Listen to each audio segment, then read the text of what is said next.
السلام علیکم. آپ کے ساتھ ایک چھوٹی سی لرننگ شیئر کرتا ہوں. جاب مارکیٹ میں اسکل کی کیا اہمیت ہے. ایک اسکل جو ہوتی ہے وہ ایک جاب مارکیٹ میں کس طرح آپ کا جو ہے نا ورتھ اس کو وہ ڈٹرمن کرتی ہے. یہ دیکھیں سامنے دو قیمے والے بیٹھے ہیں. یہ گوشت آپ لائیں, قیمہ دیں, گوشت دیں اور یہ آپ کو قیمہ بنا دیں گے. یہ دو بندے بیٹھے ہیں. میں لے کے آیا گوشت تو میرے ساتھ سبزی بھی تھی, لائک پیاز, ٹماٹر, تھوم. یوزلی ان کا کام ہوتا ہے صرف قیمہ بنانا.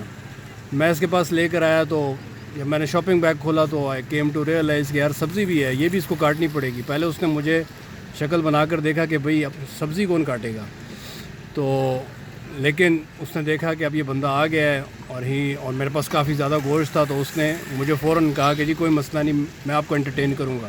اس نے سبزی کاٹی, گوشت کو کلین کیا اور قیمہ بنا کے دیا. وجہ کیا تھی؟ سامنے دوسرا قیمے والا بیٹھا ہوا ہے. یہ نیو کہ اگر میں اس کے پاس نہیں جاتا تو یہ دوسرے قیمے والے کے پاس چلا جائے گا. اس نے مجھے انٹرٹین کیا اور جب میں نے اس کو بل پے کیا تو اس نے بہت شکریہ ادا کیا کہ آپ میرے پاس آئے, تھینک یو ویری مچ, کوئی مسئلہ نہیں, ہم ایڈڈ سروسز بھی دیتے ہیں, اب دوبارہ آئیں, دوبارہ کر دیں گے. تو کمپٹیشن میں اس نے مجھے انٹرٹین کیا for something that he was not suppose to do by principal, لیکن اس نے کیا, he didn't charge me anything extra. Whereas on the other hand یہ میرے سامنے بیٹھا ہوا ہے ایک بندہ جو کہ بکرے کی سری میں سے یا گائے کی سری میں سے مغز نکال کے دیتا ہے. یہ ایک ریئر سکل ہے, ہر کسی کے پاس نہیں ہے, اور اس پورے ایریا میں یہ کام میرے خیال میں کوئی نہیں کرتا ہوں. کہ میرا گھر پاس ہی ہے, یعنی تقریباً دس از کوٹا کلاں, اور کوٹا کلاں کے بالکل اس طرف ڈی ایچ اے ہے, تو میں اس دوسری طرف سے آیا ہوں. اس ڈی ایچ اے میں تو سوال ہی پیدا نہیں ہوتا آپ کو یہ اسکل ملے. یہاں پر بھی یہ اسکل صرف اس کے پاس ہے کہ میں آگے گیا ہوں اور میں نے دیکھا کہ کوئی بندہ نہیں تھا جو یہ کام کر رہا ہو, تو اس بندے نے مجھے یہ کام کر کے دینا تھا. میں کھڑا رہا آدھے گھنٹے بعد اس نے مجھے کہا کہ جی وہ بندہ نہیں ہے میرے پاس. He talk to me in a very rude manner, کیونکہ ہی نیو کہ یار ہی ہیز گاٹ مونوپلی, یہ بندہ یہاں سے کہاں جائے گا, آگے بھی کوئی نہیں ہے. خیر میں نے غصے میں تھیلا اٹھایا, میں نے کہا تم نے آدھا گھنٹہ انتظار کروایا اور آپ کہہ رہے ہو کہ یار میں نہیں کر سکتا. میں تھیلا لے کے آگے گیا, آئی تھاٹ کہ آگے کوئی ہوگا, لیکن آگے کوئی نہیں تھا. And I came to know کہ اس کے ایٹیچیوڈ کے پیچھے اس کو یہ پتہ ہے کہ یہ کام یہی کر سکتا ہے, کوئی اور اس ریجن میں نہیں کر رہا دور تک.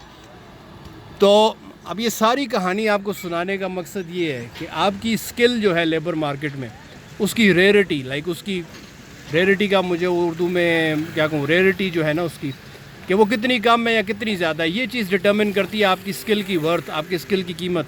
اگر ایک کام آپ کر رہے ہیں جو کہ صرف آپ ہی کر سکتے ہیں تو پھر اس کام کے پیسے آپ زیادہ لیں گے, کیونکہ آپ کو پتہ ہے آپ کی مونوپلی ہے اور آپ کی اسکل جو ہے یہ ہر کسی کے پاس نہیں ہے. جبکہ یہ قیمے والا جو بیٹھا ہوا ہے, اس کے سامنے دوسرا قیمے والا بیٹھا ہوا ہے, یہ میرے ساتھ بارگین نہیں کر سکا, کیونکہ ہی نیو کہ میرے سامنے ایک اور کمپیٹیٹر بیٹھا ہوا ہے. اس کی اسکل اس وقت یہاں پہ ریئر نہیں ہے, کم نہیں ہے, اس کی بہتات ہے.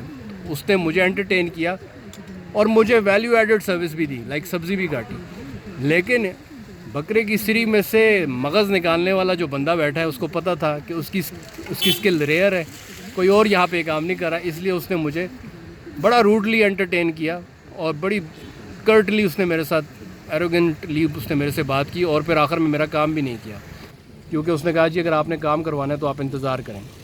So that's how it works. اپنے اندر وہ اسکل ڈیولپ کریں جو ریئر ہو, جو ہر کسی کے پاس نہ ہو, یا اگر ہو بھی تو کم ہو. یہی آپ کی ورتھ ڈٹرمن کرے گی, آپ کی قیمت مقرر کرے گی مارکیٹ میں. کہتے ہیں پرفارمنس جو ہے وہ ایک آرگنائزیشن میں آپ کا بونس ڈٹرمن کرتی ہے, آپ کی جاب سیکیور کرتی ہے, لیکن آپ کی اسکل جو ہے نا, آپ کی اسکل آپ کی لائف کو سیکیور کرتی ہے, آپ کی جو پروفیشنل لائف ہے اس کو سیکیور کرتی ہے. Skill is for life and performance is only for the job. تو اپنا بہت خیال رکھیں. Signing out. I hope you learned something from what I said. اپنا بہت خیال رکھیں. Take care and very happy afternoon. اللہ حافظ.